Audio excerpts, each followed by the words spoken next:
This is The Wealth Puzzle with Michael Mansfield from the Lynn Group. When a part of your financial strategy is out of tune, your long-term goals, your retirement savings, and your legacy can all suffer. With many years of experience in the financial industry, Michael provides his clients and prospects with the information they need regarding Social Security, retirement income planning, wealth management, and much more. Listen in as we address your financial concerns and provide helpful solutions to put you on the path to achieving your retirement goals. And now, here is The Wealth Puzzle with Michael Mansfield.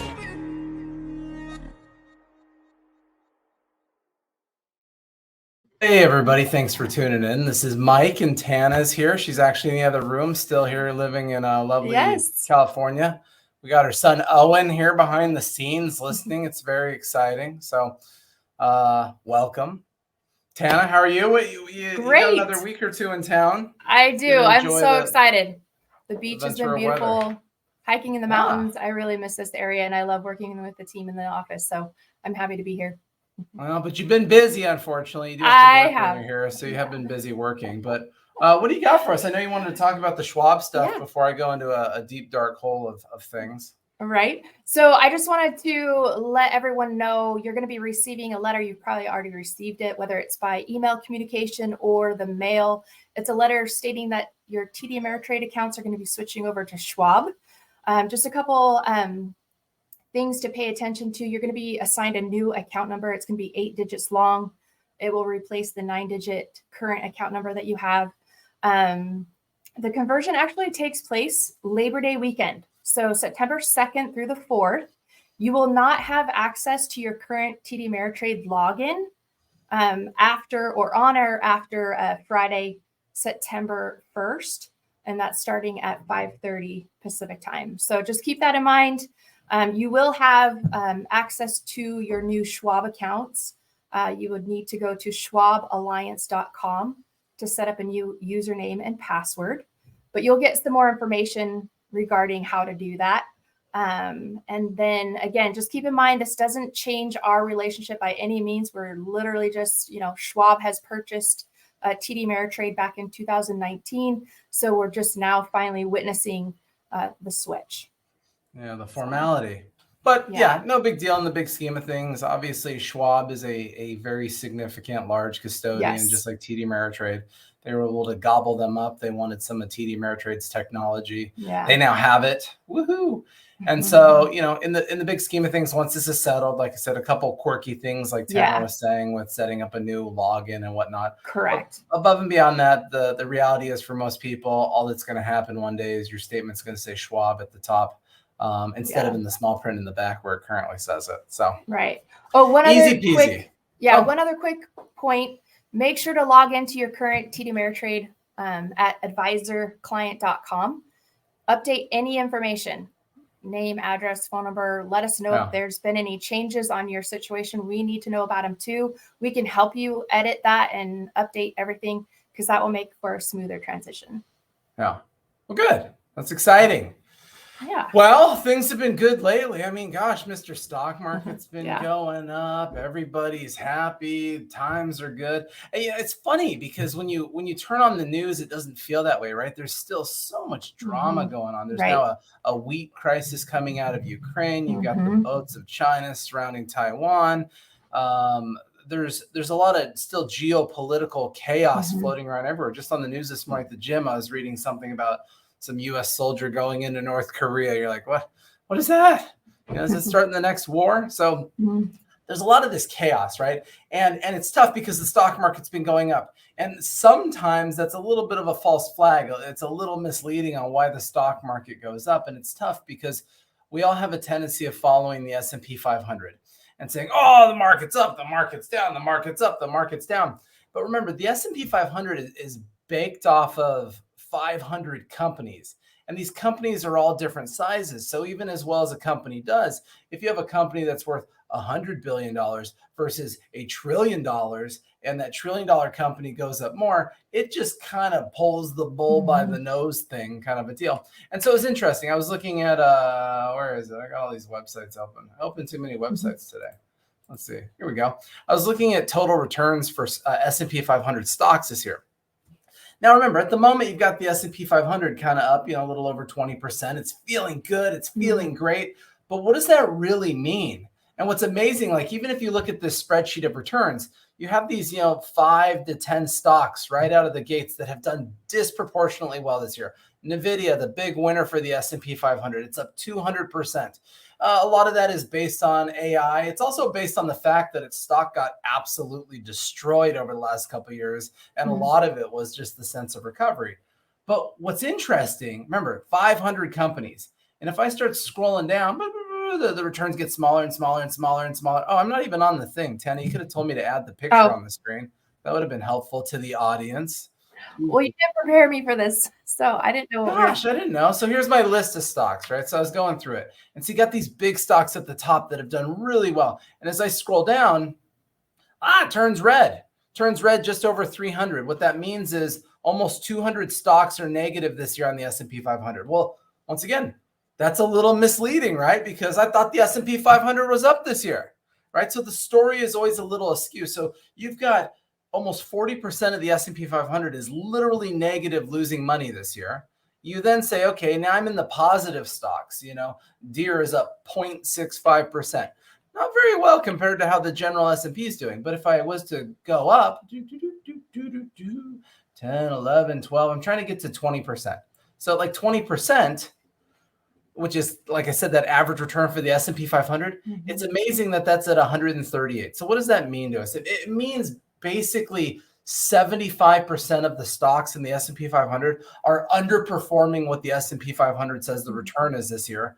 And that's because a handful of big names have done disproportionately well. And so if you're a stock picker and you pick the top 10 names, you look like a hero. If you're a stock picker that picks the bottom 10 names in the S&P 500, you look like a loser. And so that's just, I think, gives a lot of context to where people need to have a better understanding of, hey, the market's up, the market's down. What does that really mean for me as an investor? It can mean a lot of things. It's really, truly dependent on the underlying stocks that you own as an individual.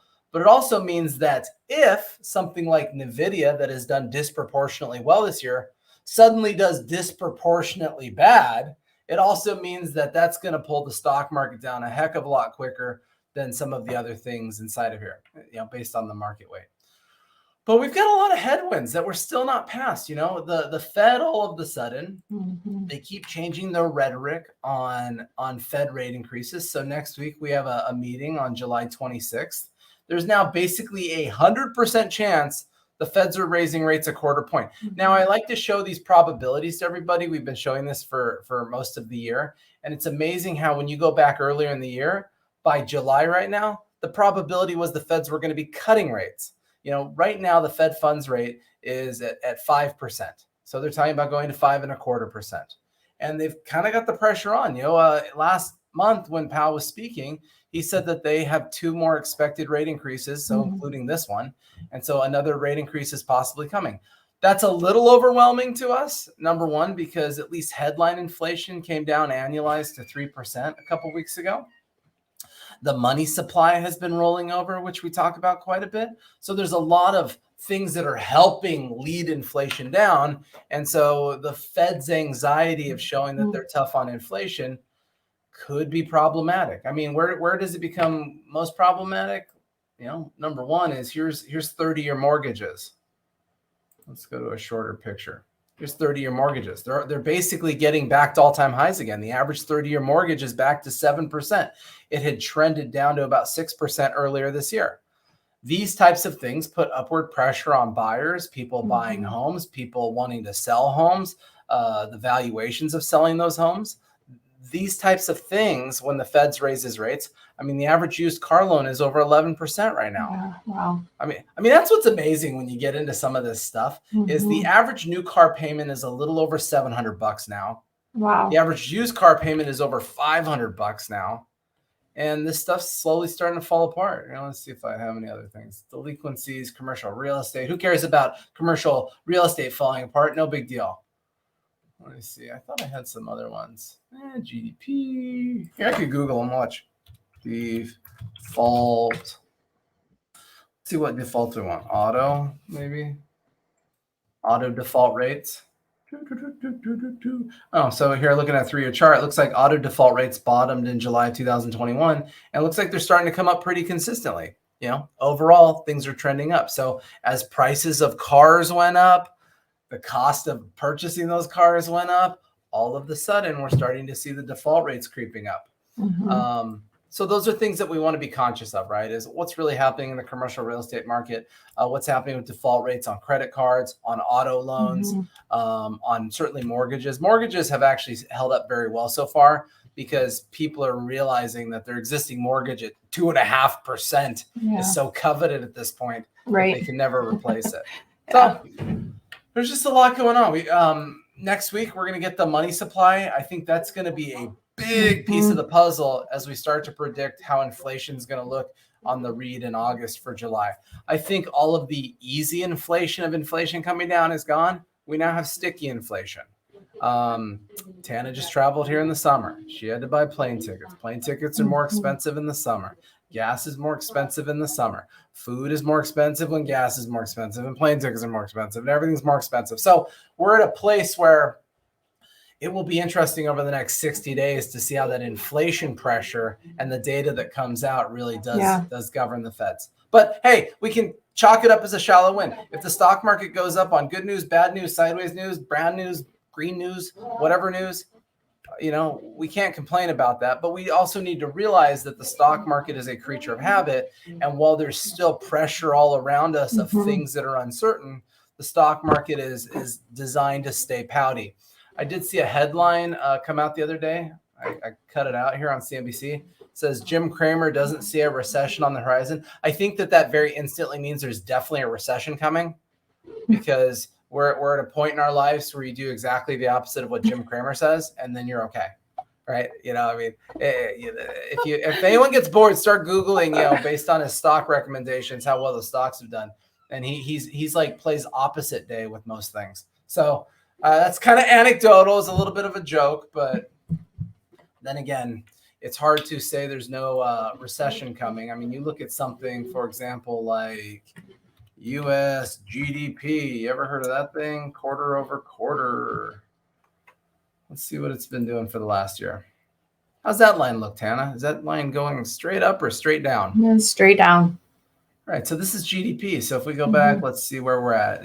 Third quarter 2022 is 3.2%. Fourth quarter is 2.6%. Last quarter is 2%. GDP is trending down. That's not necessarily a good thing, right? But it does speak to the point that where does that recession exist in our life? It's maybe not a labor recession at the moment or a jobs recession, right? But is it a retail recession? Obviously, the tech thing is booming back to life. But I mean, when you look at earnings of tech companies coming out right now, so many of them just made boatloads of money just simply based on the idea of firing all their employees at this point. So while the getting's good. So we like it. But like I said, there's a lot of things that are going to come out. We've got money supply data next week. We've got the Fed doing a rate challenge next week. And remember, it's not about the rate increase. If they come out and they do a 1/4 point rate increase, guess what? Everybody's already betting on that. That's already priced in. Yeah. It's what Powell says the hour after the rate increase that really matters. If he comes out and says, I don't know what's going to happen, this is very sad, then there's going to be some shaky in the market. But, we got to get to this point where the Feds start to give you that kind of all clear signal and then start to suggest they're going to cut rates.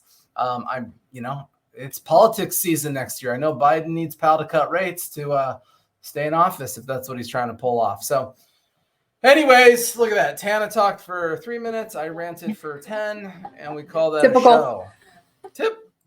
That was mean. No. Jeez Louise. No, it's good.